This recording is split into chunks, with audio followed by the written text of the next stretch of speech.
Greetings and welcome to the introduction to physical science. In this lecture, we are going to talk about the electron configurations that we see in the atom and how the electrons fill up the various shells within the atomic orbitals. So let's go ahead and look first of all and remind ourselves of the orbital energies. And when we look at the energies in general, the energy of the orbital increases with the principal quantum number. So remember, that is that first quantum number, which was n equals 1, 2, and 3, and so on. Now, that's in general, but we also have to look for the secondary quantum numbers, which would be divided as S is a lower energy than P, which is a lower energy than D, which is a lower energy than F. So in general, you will fill the 1 levels and you'll fill those in the order of S, P, D, F. Of course, 1 only has the S level, so there's only one thing to fill there. 2 would have S and P, 3 would have S, P, and D, and so on. However, when we get to larger atoms, this does not work. For example, the 3D shell is a higher energy than the 4s. So the 4s will fill before the 3D. And you can see that in the diagram here, that you would fill 1s, then 2s, then 2p, then 3s, then 3p. But instead of going to 3D, which you might expect, that doesn't happen. Instead, you go to 4s, and then to 3D, and then to the 4p. So you have to kind of zigzag back and forth. And then we go to 5s, and then we go to 4D, and so on. So it gets quite complicated here. And there's a little bit better way to look at this that you may want to use when you're trying to figure out the electron configurations of the various atoms. So first of all, we want to look at those configurations, and what we see is that the configuration is described with the symbol that contains 3 different elements for us. It contains the number of the principal quantum shell. That is the very first number out front ahead of this. Then it has the letter that designates the orbital type, so S, P, D, or F, etc. And then it has the number of electrons within that shell. So an S shell might have 1 or 2 because it can only hold 2 electrons. A P shell could have something from 1 through 6 because it can have up to 6 electrons, and so on. So that's what the superscript up there tells us. So this tells us that in a hydrogen atom, it's n equals 1. It's in the S orbital type, and there is 1 electron there. So we can look at this, and that's for hydrogen, which is a very simple atom, but it will get more complicated for larger atoms with more electrons. Now, the easier way to look at this in terms of how the shells fill is to look at this diagram. This helps you to build up the electronic configuration. And you start up at the top and you work through the diagonal lines, and those will fill them in order. So each new electron will fill the lowest orbital available. So the first 2 will fill the 1s shell. The next line we go to 2s, so that would be 2 more electrons. Then you'd fill 2p and 3s, and then you'd go around and you'd fill 3p and 4s, and then you'd fill the 4d, 4p, 5s, and so on. So this gives you the ordering. So having something like this when you're trying to fill out the orbital diagrams or to figure out the orbital structures of these, this will be very helpful for you to remember which ones fill, because we don't just go 1s, then 2p and 2s, that works fine, then 3s and 3p, and then we start to have trouble. So after we get to 3p, we start filling things out of order because we don't jump to the 3d shell, we go to 4s before we go to 3d. And we'll have the same thing when we get to the 4f shell, whereas we fill that, but before we fill the 4f shell, we've already filled the 6s and the 5p. So we have to watch because they are not within order that we call these. And this is the off-ball principle that is used to tell us how these are filled up. Now we can look at a few examples of these, and what we can see, for example, hydrogen is 1s1. So in a hydrogen atom, what we see is that there is the 1s orbital here, and 1s can hold a maximum of 2 electrons. In this case, we only have one because it's hydrogen, so we can draw in 1 electron in the box there. Now if we want to look at helium, helium is 1s2. So we still have a 1s shell there. And it's exactly the same as we saw for hydrogen, except now we have 2 electrons here. And of course, they will have opposite spins. So we have 1 spin up, 1 spin down, because that's the only way we can put them into the same box. They have to have different quantum numbers. Well, they both have n equals 1. They both have L as the s orbitals. So those two are exactly the same. The thing that differs for them is their spin. And we can look at this for more complicated elements, things like oxygen, where we can fill these in as well. And we see that we fill the 1s with 2 electrons, which is done here, the 2s with 2 electrons here, and then the 2p shell gets 4 electrons here. So we fill them 1, 2, 3, all going up, and then the next one going down as we work our way through those orbitals. So it would be 1s2, 2s2, 2p, but the p shell is not full, so there's 4 electrons in it. So that would tell us the orbital configuration for oxygen. Now we want to look at valence electrons. Valence electrons are the electrons in the outermost shell. Why are these important? Well, these are the ones that actually interact in chemical reactions. Typically, the core electrons are just going to sit there. It is going to be the other electrons, the outermost electrons, that will be the ones that are actually interacting. And that's what we call the valence electrons.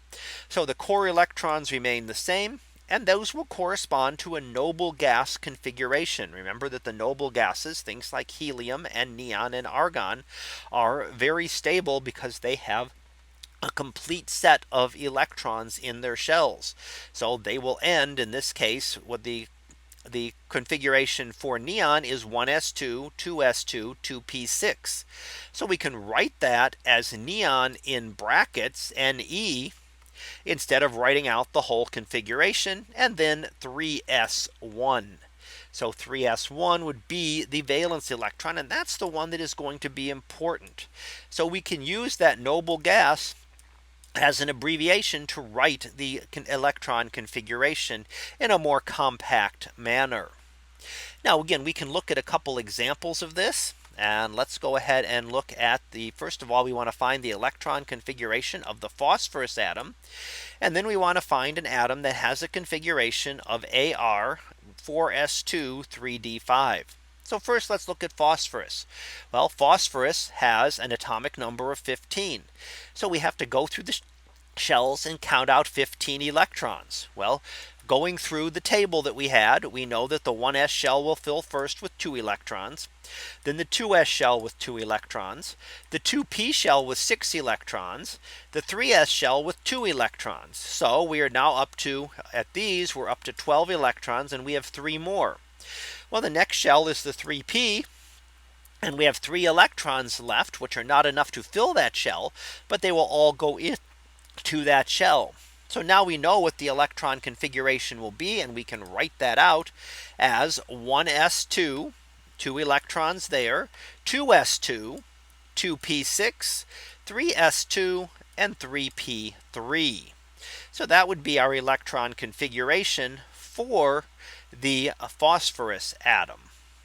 Now we can also look at what it would be for this element, which is argon, which has an argon base configuration, and then has 4s2 and 3d5 beyond it.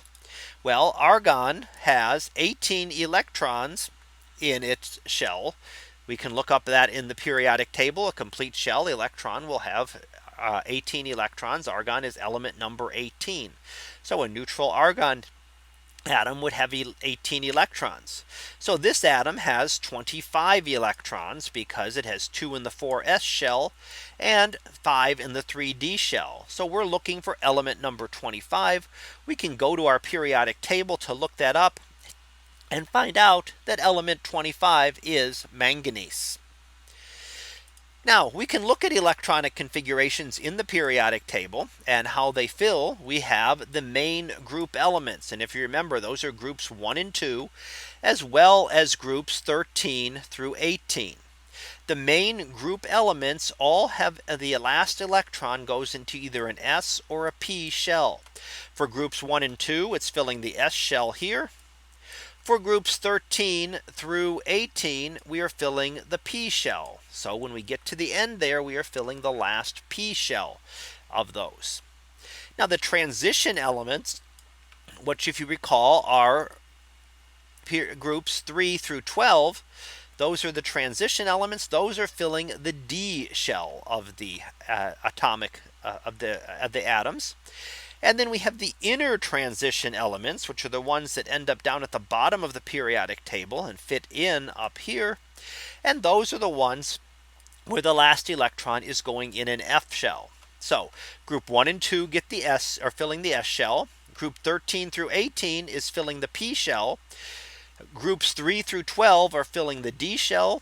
And then the inner transition elements are filling the f shell.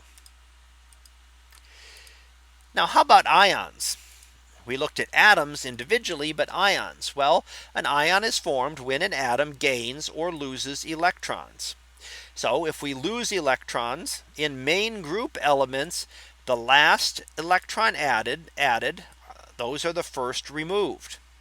However, it's different in transition elements. Remember the transition elements in those groups starting with 3, and they have the highest s shell electrons are removed first, then going back to the d shell. So even though the d shell electrons were the last added, they are not the first removed. The s shell electrons are removed first. If we're adding electrons, we follow the off-ball principle, which is what we looked at in that chart that showed us which shells fill in which order.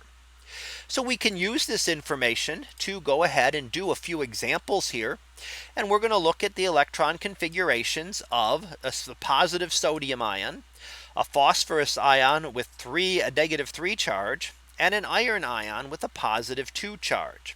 So what we're going to find is that in a base atom, we can look up how many electrons they would have, and sodium would have 10 or 11.